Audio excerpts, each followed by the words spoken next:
விழுப்புரத்தில் பாதாள சாக்கடை திட்டத்திற்கு தோண்டப்பட்ட பள்ளம் சரியாக மூடப்படாததால் ஆட்சியர் அலுவலக வளாகத்தில் அமைச்சர் பொன்முடி நிகழ்ச்சிக்கு குடிநீர் கொண்டு வந்த நகராட்சி டேங்கர் லாரி பாதாள சாக்கடை திட்ட பள்ளத்தில் சிக்கி பெரும் சிரமத்திற்கு உள்ளானது.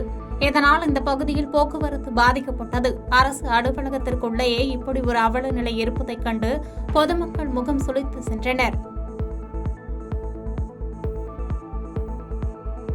சேலம் நாடாளுமன்ற தொகுதி உறுப்பினர் DM செல்வகணபதி ஓமலூர் சட்டமன்ற தொகுதி மக்களுக்கு நன்றி தெரிவித்து கிராமம் தோறும் மக்களை சந்தித்து தனக்கு வாக்களித்த மக்களின் கோரிக்கைகளை நிறைவேற்றிக் கொடுப்பதாக வாக்குறுதி கொடுத்து மக்களுக்கு நன்றி தெரிவித்தார். அப்போது சுற்றுவட்டார கிராம மக்கள் கோரிக்கை மனு அளித்து நடவடிக்கை எடுக்க கோரிக்கை வைத்தனர். திருப்பூரில் முன்னாள் பாரத பிரதமர் ராஜீவ்காந்தி அவர்களின் பிறந்தநாளை முன்னிட்டு திருப்பூர் மாநகர் மாவட்ட காங்கிரஸ் கமிட்டியின் சார்பில் மாநகர் மாவட்ட தலைவர் கிருஷ்ணன் தலைமையில் ராஜீவ்காந்தியின் திருவுருவப் படத்திற்கு மலர் மாலை அணிவித்து பொதுமக்களுக்கு இனிப்பு வழங்கி கொண்டாடப்பட்டது. திருப்பூர் மாவட்டம் உடுமலை அருகே உள்ள திருமூர்த்தி அணை முழு கொள்ளளவை எட்டியது. அணையின் பாதுகாப்பு கருதி எந்த நேரத்திலும் அணையிலிருந்து உபரி நீர் திறக்கப்படும் என்பதால் பாலாற்றின் கரையோர பகுதி மக்களுக்கு வெள்ள அபாய எச்சரிக்கை விடுக்கப்பட்டுள்ளது.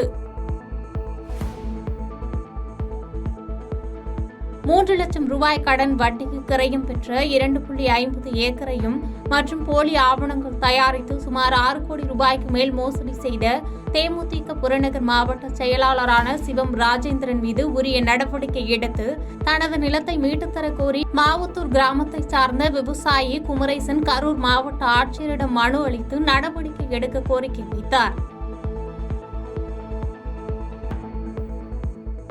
திண்டுக்கல்லில் முஸ்லிம் பிற்படுத்தப்பட்ட மக்களுக்கு இலவச வீட்டுமனை பட்டா வழங்கக் கோரி தமிழ்நாடு சிறுபான்மையினர் மக்கள் நலக்குழு சார்பில் காத்திருப்பு போராட்டம் நடைபெற்றது.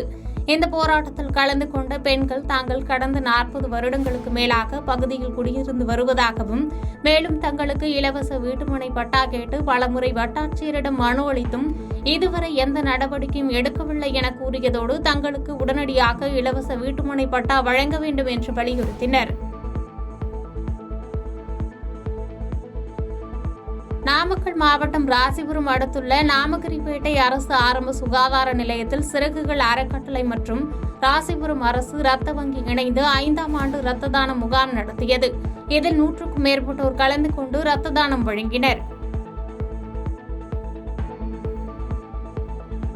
சென்னை விருகம்பாக்கம் ஆற்காடு சாலை பெருமாள் கோயில் தெரு பகுதியில் கட்சிக்கொடி கம்பங்கள் போக்குவரத்திற்கு இடையூறாக உள்ளதாக பொதுமக்களிடம் இருந்து புகார் வந்த நிலையில் இன்று சென்னை மாநகராட்சி மண்டலம் 10 அரசு அதிகாரிகள் சார்பில் அப்பகுதியில் நிறுவப்பட்டிருந்த திமுக, புரட்சி பாரதம், விடுதலை சிறுத்தைகள் கட்சி உள்ளிட்ட கட்சிகளின் கொடி கம்பங்கள் JCB இயந்திரம் கொண்டு அரசு அதிகாரிகளால் ஊழியர்களை வைத்து அதிரடியாக அகற்றப்பட்டது.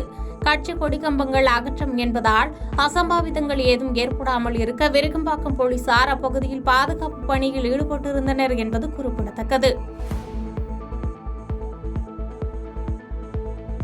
தஞ்சாவூர் மாவட்டம் கும்பகோணம் அருகே சுவாமி மலையில் ஆவணி மாத பௌர்ணமி கிரிவலம் நடைபெற்றது.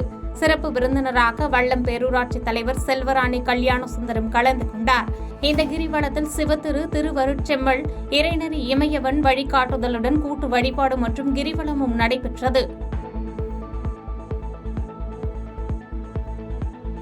நீலகிரி மாவட்ட காங்கிரஸ் சார்பில் மறைந்த முன்னாள் பிரதமர் ராஜீவ்காந்தியின் 80வது பிறந்தநாள் விழா இன்று கொண்டாடப்பட்டது. உதகை மத்திய பேருந்து நிலையம் அருகே அமைந்துள்ள ராஜீவ்காந்தி சிலைக்கு நீலகிரி மாவட்ட காங்கிரஸ் சார்பில் உதவி சட்டமன்ற உறுப்பினர் R. கணேசன் தலைமையில் காங்கிரஸ் தொண்டர்கள் மாலை அணிவித்து மரியாதை செலுத்தினர்.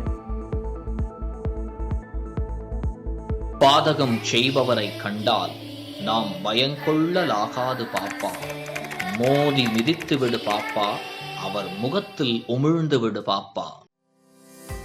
அண்மை செய்திகளை உடனுக்குடன் தெரிந்து கொள்ள இணைந்திருங்கள் இயம்நாடு தொலைக்காட்சியுடன்.